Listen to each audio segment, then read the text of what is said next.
You see that up there in the corner? Just a big puddle of gold on the edge there. That's really cool.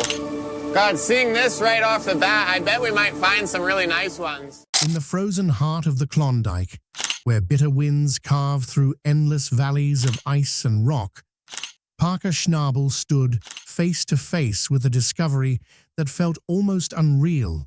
Hidden beneath decades of moss and soil, buried so deep it seemed forgotten by time itself, was a relic of unimaginable scale. A ghost ship, not of wood and sails, but of steel and rust. This wasn't just an old machine.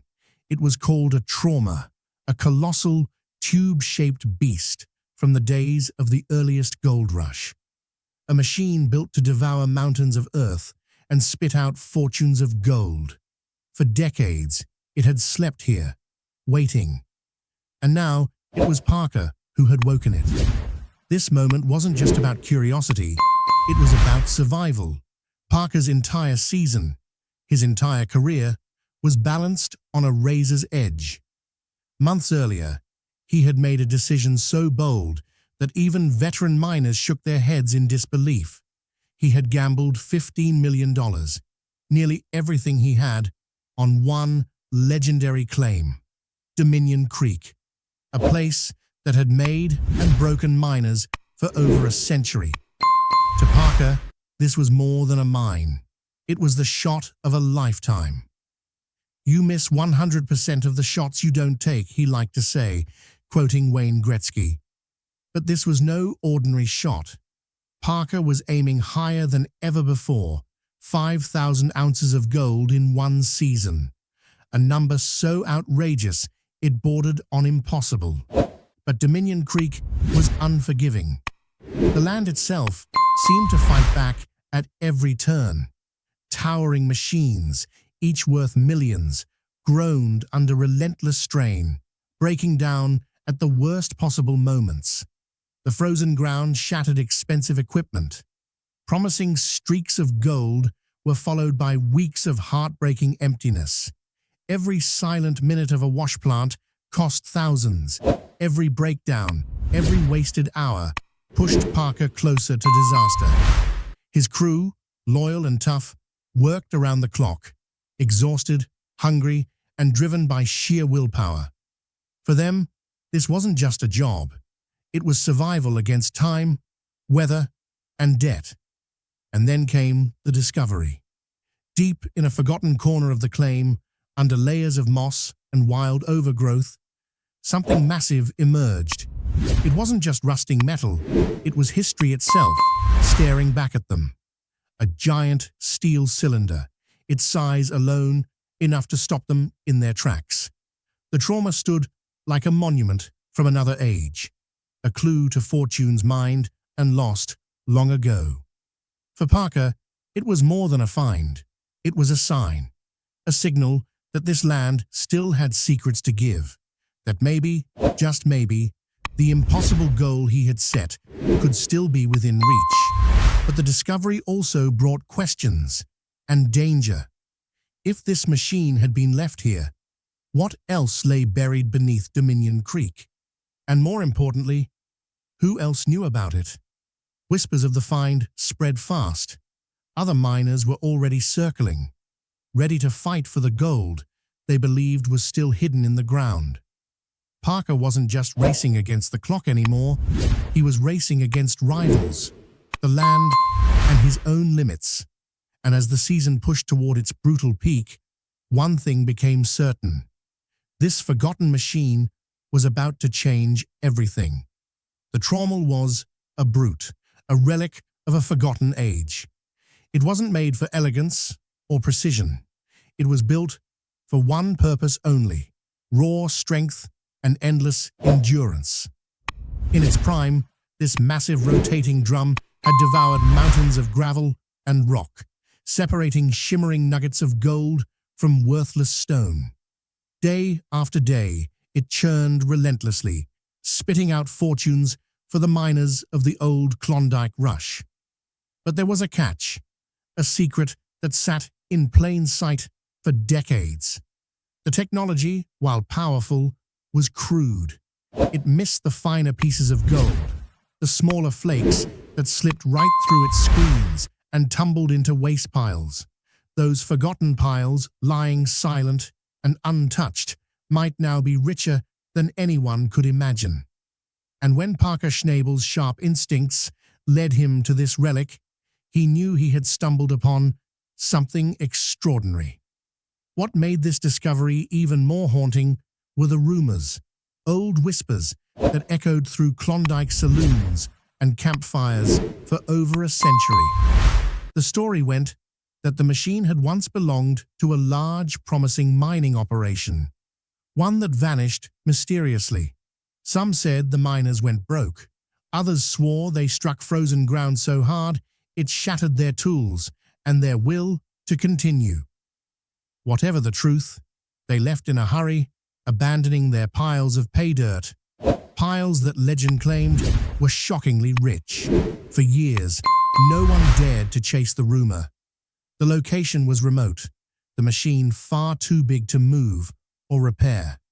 But now Parker stood in the shadow of this steel giant, brushing away moss and dirt that hadn't been disturbed in generations. When he peered inside the drum for the first time, a faint glint of yellow stopped him cold. Gold. Not a rumor, not a hope, real gold. Enough to spark a frenzy in Parker's mind and change the course of his season forever. But the find came with a brutal challenge. The machine was enormous, rust-welded into place by decades of weather and neglect. Bringing it back to life would be nothing short of monumental, a war against time, decay, and impossible logistics. First, Parker and his crew had to figure out how to move the multi-ton monster out of its resting place. Then came the painstaking job of repairing it, part by part, bolt by bolt. Entire sections were eaten through by rust. Gears were bent, screens torn apart, and the barrel itself was pitted with holes. For the hours we run, you need something easy to work on, Parker muttered, examining the custom-built internals. Keeping this alive would be a full-time job for someone. Still, quitting wasn't an option. The potential gold hidden in this machine and in the untouched ground around it was simply too great to walk away from. As the repairs dragged on, Parker's team made another jaw-dropping discovery. Right next to the trommel sat a massive pile of unprocessed pay dirt, left behind by the miners who abandoned the site generations ago. A quick test pan revealed flakes thicker and more plentiful than anything they'd seen at Dominion Creek. It was no longer just promising, it was a jackpot, a hill of gold waiting patiently for someone brave enough to take it. Parker immediately set up a temporary processing plant on site, blending old-school panning with modern equipment to make sure not a single speck was missed. The gold they pulled out day after day shocked everyone. Totals climbing so fast it felt unreal. Millions of dollars in raw gold sitting under their feet the whole time. And just when it seemed the story couldn't get any bigger, the past revealed another secret. While digging through the trommel's compartments, Parker's crew uncovered weathered logbooks and maps, records of where the machine had once worked across the Klondike. The notes were faded, some barely legible, but the numbers didn't lie. These weren't isolated strikes. This had been part of a vast network of rich claims. The old documents read like a treasure map, hinting at other forgotten sites scattered across the wilderness, places where fortunes might still lie buried. For Parker, this changed everything. His $15 million gamble at Dominion Creek was no longer just about one claim. It was about chasing the ghost of an entire forgotten gold rush, and following its trail could rewrite the future of his mining empire. The moment came like thunder. The trommel roared back to life, its massive drums spinning with a sound so deep and primal it shook the valley itself. For decades, silence had ruled this forgotten corner of the Klondike. But now, that silence was broken by the heartbeat of a legend reborn. Dust and echoes filled the air as the machine groaned, rattled, and finally steadied into a powerful rhythm. For the first time in generations, the old giant was working again. Only now, it wasn't just an artifact of the past.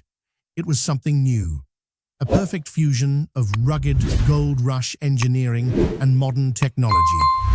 As the drum turned, it began doing what it was built to do, sorting earth from treasure.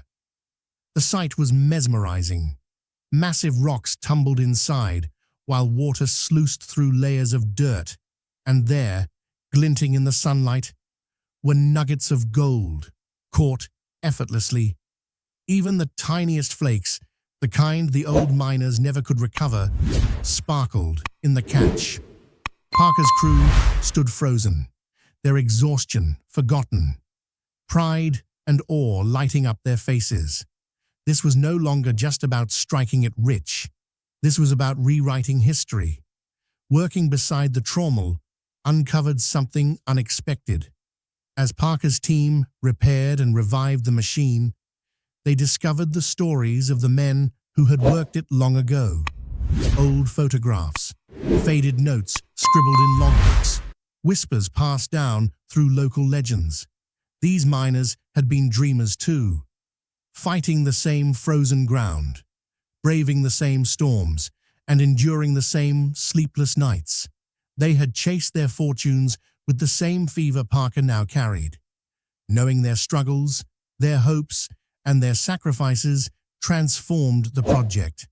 It wasn't just mining anymore. It was a living connection to the past. By restoring the trommel, Parker and his team hadn't just repaired a machine. They had resurrected a chapter of Klondike history. Every bolt tightened, every rusted panel replaced, was an act of honoring those who came before. And now, that legacy continued, roaring back into life as a new generation of gold hunters took their shot. The old and the new had come together in one perfect moment, and the result was breathtaking. And then came the shock. The gold pulled from this forgotten machine wasn't just good, it was staggering. Parker's haul soared into the hundreds of millions, a figure that crowned him without question the new king of the Klondike. But with treasure, this immense, comes new danger.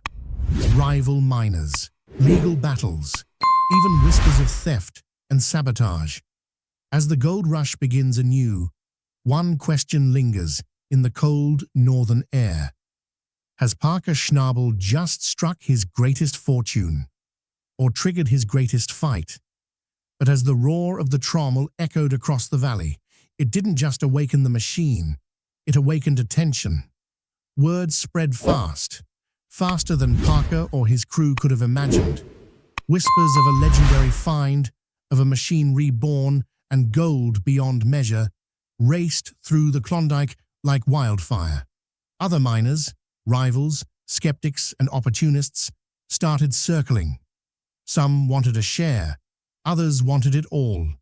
And in the lawless edges of the Yukon, fortune can turn friends into enemies overnight. At Dominion Creek, the stakes were now higher than anyone had expected. Parker wasn't just fighting frozen ground and failing equipment anymore. He was facing something far more dangerous: human greed. Old claims overlapped. Paperwork from a century ago clashed with modern rights, and suddenly lawyers, investors, and even strangers began showing up, each with their own claim to the treasure. Every nugget pulled from the trommel only fueled the fire, and Parker knew, deep down, that this discovery had painted a target squarely on his back. Tensions on the ground rose by the day. Crews worked around the clock, not only mining, but guarding their haul. Security cameras were mounted, floodlights lit up the valley at night, and every sound in the darkness felt like a threat.